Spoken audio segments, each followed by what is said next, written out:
Amity Blight. Do you want to go out with me?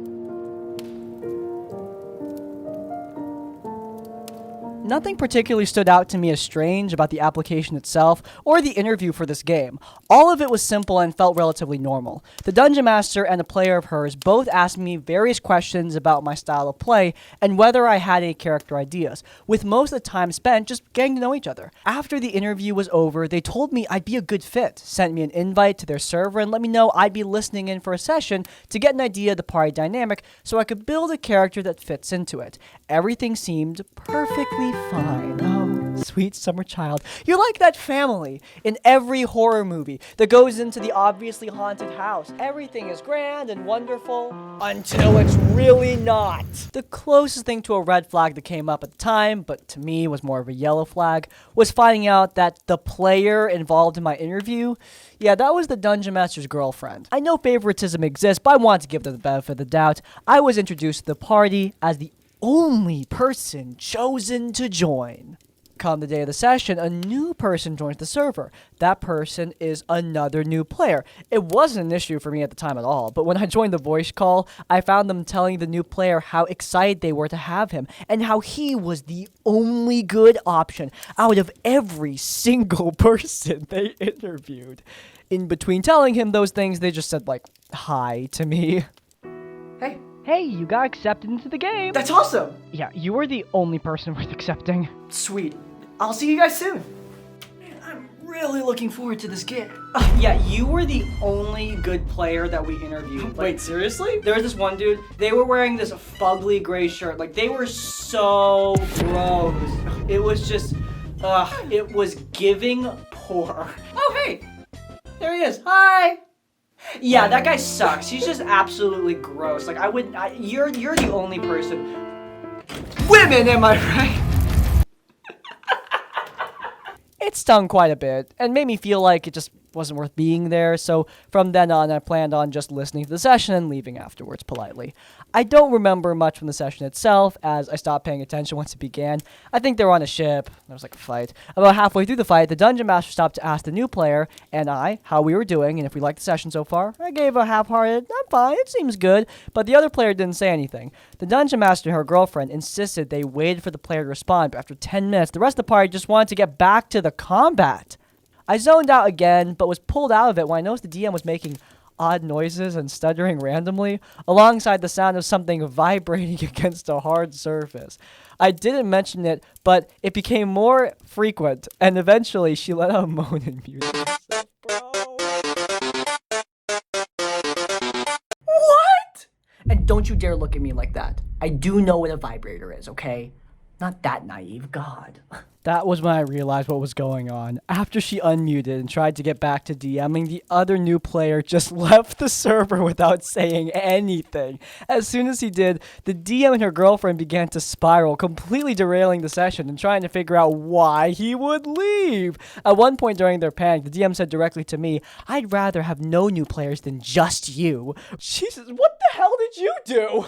Regardless of whether I should or shouldn't have, I spoke up and told her that maybe the new player wouldn't have left if she wasn't, doing that to herself while DMing. Both her and her girlfriend got very angry and started to yell at me, telling me that I should be comfortable with it because she was consenting with her girlfriend, and I signed up for it even though it was never mentioned that something like that would happen at any other step of the process.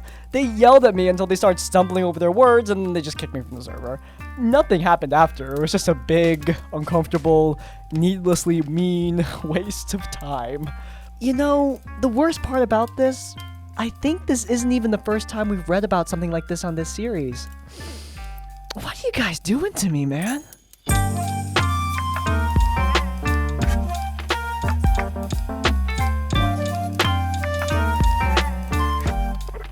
For some background, I've only ever played D&D once before when I was around 15, and I am now 23. It was a one-shot with a group of friends. We met up in a cafe when it opened and ended up playing until they closed, and I had so much fun. But due to life being life, We never played D&D again, and I forgot about its existence until a year ago when I played Baldur's Gate 3 for the first time. And oh my god, did I fall in love with the game. Larian, please give Will more content, I am begging. And yes, I'm with you! Will is the best character! Okay, maybe not the best character, because Shadowheart exists. But he is my best boy, and I'm so bummed he just doesn't get the love he deserves. I have a whole critical failure planned on it. Actually, go to the comments down below. How interested are you in a commentary episode on Will? Anyway, yeah, I played Baldur's Gate 3, and in turn, I was reintroduced to Dungeons & Dragons. So, I set on a mission to try and find a game to join. I applied for several free games that sounded fun, but I didn't hear back from any of them until one of the Dungeon Masters approved my application, and we got into discussing the campaign. I got along with the DM, and they basically let me go all out with character creation. I made a tiefling paladin who was slowly losing her faith due to the death of her wife. I love me some tragic lesbians, what can I say? I say that I agree, obviously. Anyway, I was invited into the Discord server and waited for our first session to start. It was a mystery-themed campaign in which our characters were invited to a masquerade ball by a random mayor in a small town. However, we also got a personal letter from various people from our past, which in some way, shape, or form urged us to accept the invitation. My character's letter was sent by her wife, who has been dead for 20 years.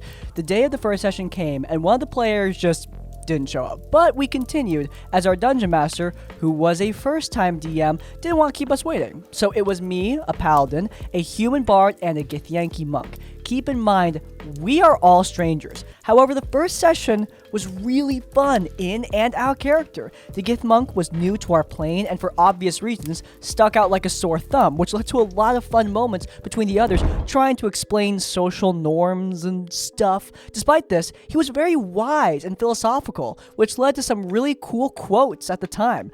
This will come up later. Anyway, everyone was really pleasant and fun to talk to. Because of the person that didn't show up and wasn't responding, the DM started looking into more people to join. By the time the next session rolled around, we'd found a player who rolled up a half-elven cleric. The next session, again, went really well, and that's when we found that the mayor's family had gone missing in his manor, and for some reason, he couldn't go and search for them. Otherwise, he'd go missing too, and the town wouldn't have anyone to guide it. In short, he hired us to go and find his family and figure out what freaky deaky shit was going down. It was... I just cursed. YouTube, no, please! It was in this session that we had our first encounter. Due to plot reasons, I had to dump Constitution as my stat, and I had really bad hit points and armor score despite being a paladin. So after that encounter, our DM joked about needing another person to join, and our cleric suggested they could invite their partner with everyone's consent. Or alternatively, the DM could just adjust the encounter balance, you know? Not hard, man! Seriously, 4 players is very normal. Should not be that hard. And naturally, we said yes, and come next session, we had another player who played a tanky half-elven druid. For a long time, it remained like this. 5 players in our Dungeon Master. Over the course of the next few months, we grew really close as a group. Most of us interacted with each other outside the game in the server, except for the monk player. We didn't think much of it at the time, as he had a pretty rough work schedule. Plus, it's not like he was obligated to hang out with us outside the session, so it was more than okay. The issues arose when someone linked a tongue-in-cheek TikTok of an older woman who was doing the trend of Sabrina Carpenter's "I'm on SNL, and you're not" sound. The TikTok said, "To the kid who bullied me in school, I'm alive and you're not." Ah, hell, did she kill him? Yeah, that's what I'm saying. I'm joking. Look, everyone else found this quite funny, and I commented something along the lines of, "Yes, queen, live to spite your enemies." I wasn't serious, merely adding to the joke, but then the monk stated that he felt uncomfortable with jokes about spite. Monk then went on to drop a bomb on us, saying that because we find joking about spite and holding grudges funny, he doesn't feel comfortable interacting with us at all in the server outside of our allotted game time. He also said that there were other things that made him uncomfortable, but because we were just shooting the crap and having fun with it, he didn't want to damper our mood by pointing out how uncomfortable he felt. But, you know, fair enough. For some context, everyone in the group is in one way or another queer, mental ill, or neurodivergent, except for Monk, or at least as far as we know, since he just never shared any personal information like that. So because of our shared experiences, we bounce off each other quite well, and we just all share similar types and senses of humor. I suggested that we should talk this out on voice chat as a group, saying that if all of us weren't having fun at the table or didn't feel comfortable, then that's not fair. I also suggested this could be a chance for anyone to speak up about things they didn't like or didn't feel comfortable with. I also asked if he could clarify on things that he felt uncomfortable with, or if he would rather wait until our game day, and he said he would open up and explain more in chat later. Which he did. Several days later, actually. 2 hours before our session was about to begin. Hello, Dungeon Master. Oh, hey dude. The rest of the group hasn't gotten here yet, so feel free to... There's actually something I wanted to talk to you about. Of course, man. What's up? I know this is gonna really throw off my GMing, but he's making that sad pouty face. I guess I could hear him out. Sure, why not? What's going on? Your game just really breaks my heart. It's really not that good, and all the players suck, and I honestly just really hate all of you. You're all just so petty. Oh my god, this is so much worse than I thought it would be. You've not told me for the entire week before this session? He had to wait until right before? It's really terrible. I don't think... Hey man, it's really important for you to like get these emotions out, but how about we wait until after the game, because I'm gonna be running and it's all gonna be on my head and... Yeah, but anyway, this group sucks, we don't get along, and I should just leave. I should just leave because all of you clearly hate... Oh my god, he's not stopping. Oh my god, he's not stopping. Oh my god, he's not stopping. His list of grievances were as follows. Someone in voice chat joking about valuing being remembered by their tattoos over being remembered by their family. And someone else said, if their body was a temple, they'll decorate as such with tattoos. He said that a person doesn't need to get tattoos in order for their body to be a temple, as people are naturally beautiful anyway, without the need to decorate it. He also said that no one will remember anyone having tattoos or having a family, but a person with a family, no matter how great or poor the relationship may be, will always have each other to become a better version of themselves than the person who didn't. Mind you, most of the people in our group are either no contact with their family or very little contact with them for just various personal reasons. He felt uncomfortable with a TikTok which was linked that joked about how to cope with a lack of D&D. He said he found it unsettling. He stated that he was perfectly fine and capable of doing/working/thinking on other things besides Dungeons and Dragons, and found it strange that people would joke about craving D&D when he doesn't.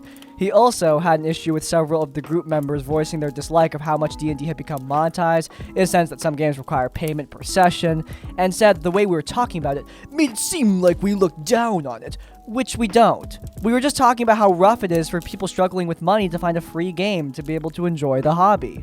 God, this guy's so obnoxious, he's gonna make me sound like a 2016 YouTuber. The joke police are here! Oh no, the joke police! He also had an issue with me specifically when I joked about how I found out about a former friend of mine, who I had a nasty falling out with and left me traumatized after, also played Dungeons & Dragons, and it made me feel weird.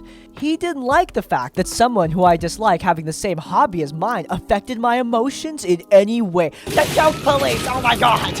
There were also several offhand, passive-aggressive comments here and there, but I won't bore you with those details. Everyone else replied basically apologizing for making him uncomfortable, and that we'll do better to make sure we don't make those comments around him in the future.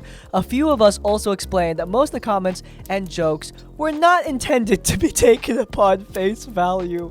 Oh my god, I do sound like a 2016 YouTuber, make it stop! We use humor, sometimes the self-deprecating kind, to like cope and make light of crappy situations we've been in. Several of us also struggle in our day-to-day lives, whether it's because of mental or physical health conditions. So sometimes playing D&D is the only like social thing we get to do in our lives, which is why it means so much to us. For me personally, one of the major reasons why I sought out D&D was because I was lonely and struggled connecting with people my age at university. I'm not sporty and I don't like going out and partying. I have a very fickle social battery as it is, and being around a lot of people at the same time whilst trying to do other things is exhausting for me. Like, I get tired and worn out during food shops, and it wipes me out for several days.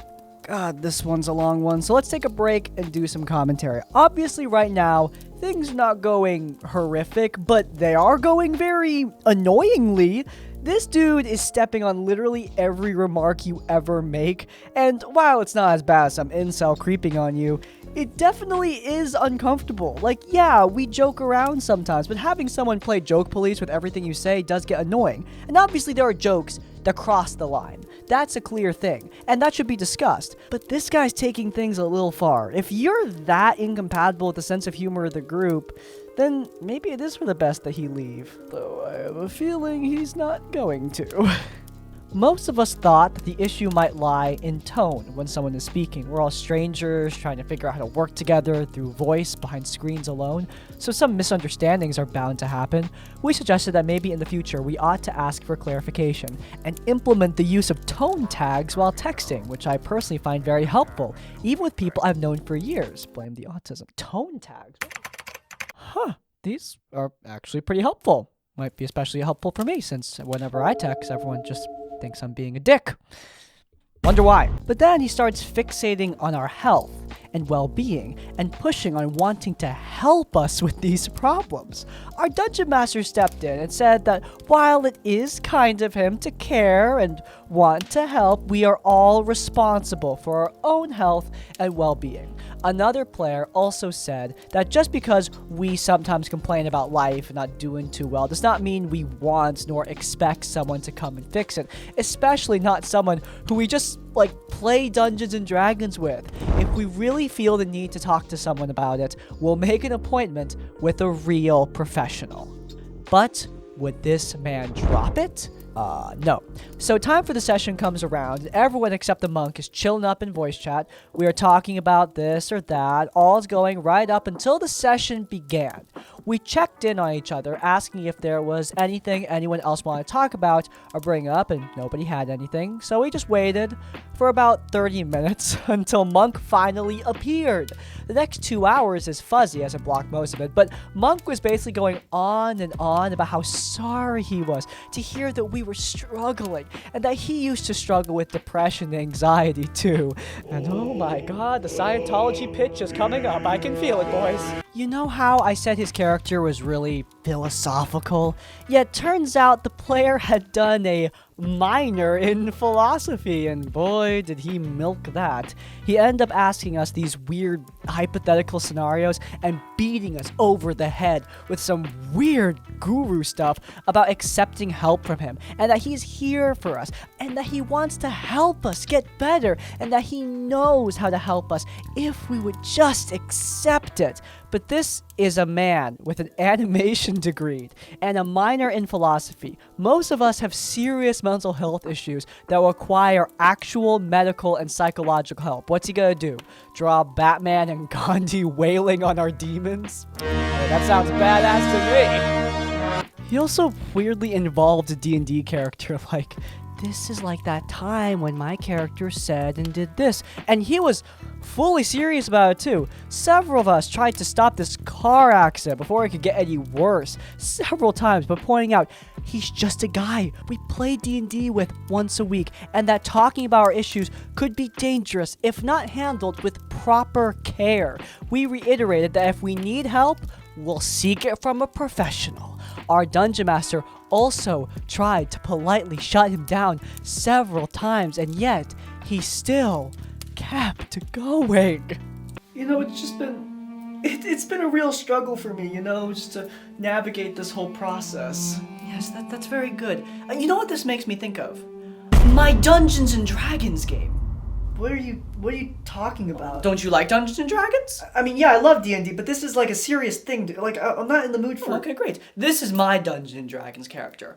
Borthon the Beloved. That's Minecraft Steve. What the I play online. I don't actually have any minis, okay? This is what I've got. Anyway, Blorthon, one time he was really, really sad. And so he relied on the support of his friends. They were like, Blorthon, you're beloved. Dude, I was telling you about my dead mom. Oh my god. At this point, I'm at a loss for words and getting pretty worked up. I've been muted for a while and I'm just shaking in my slippers. I know logically I should just leave the call, but I didn't want to leave my friends in this position. I was just talking this over with my partner, who usually sits in and listens to my D&D sessions, as she likes to know what's going on and to be involved, even if passively, with my hobby. And she was getting more and more aggravated on my friends and my behalf. Then, by the grace of all gods, known to man combined, she told me to unmute, so I did. And this beautiful woman, who I have never seen her to fly, proceeded to rip this guy a new a-hole for 5 minutes straight. Yeah, get him! Yeah! Kill his ass!